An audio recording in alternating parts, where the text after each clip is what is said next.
Reporters association CRA দ্বারা আয়োজিত ইফতার মাহফিল এই তায়েফ রেস্টুরেন্টের এখানে অনুষ্ঠিত হচ্ছে। এখানে আপনারা যারা অতিথি আছেন এবং আমাদের নেতৃবৃন্দ এবং এই অ্যাসোসিয়েশনের নেতৃবৃন্দ এবং সদস্যবৃন্দ সকলকে জানাই আসসালামু আলাইকুম ওয়া রাহমাতুল্লাহি ওয়া বারাকাতুহু।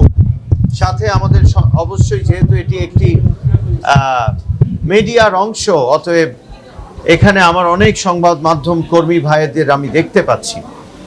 আপনারা ব্যতীত আমার যে ইলেকশন চট্টগ্রাম 10-এর ইলেকশন সেটা যেভাবে সংগঠিত হয়েছে সেভাবে হতে পারত না। তাই আমি আপনাদেরকে আলাদাভাবে আমার পক্ষ থেকে কৃতজ্ঞতা প্রকাশ করছি, ধন্যবাদ জ্ঞাপন করছি। কেননা প্রতিটি ক্যামেরা, প্রতিটি ইয়াং তরুণ মন এবং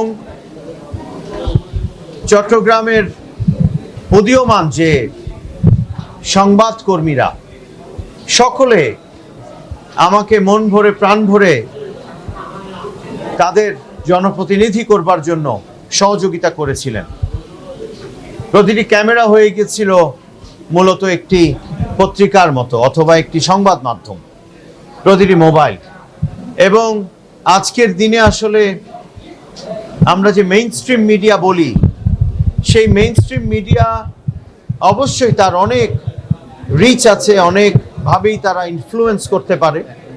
তবে আপনারা যে কাজ করেছেন মেইন স্ট্রিমের বাইরে হোক ভেতরে হোক, তারা আমার মনে হয় না কোনো ওই তথাকথিত মেইন স্ট্রিম মিডিয়ার চেয়ে কম কোনো কিছু করেছে, ইনফ্যাক্ট বেশি করেছে। সেজন্য আমি এই কৃতজ্ঞতা প্রকাশ করছি। আর আমাদের বেশি সময় নাই, আমি তো আছি আপনাদের সাথে, ইনশাল্লাহ কথা হবে। আপনারাই সমাজের দর্পণ, আপনাদের দ্বারাই বাংলাদেশ এবং চট্টগ্রামের ভালো ভালো কাজগুলো জনসম্মুখে উপস্থাপিত হোক। আমরা আবার আলাপ করব, ইফতার শুরু হয়ে যাবে, একটু দোয়ার জন্য আমি এই মুহূর্তে বসছি, তারপর আবার কথা হবে।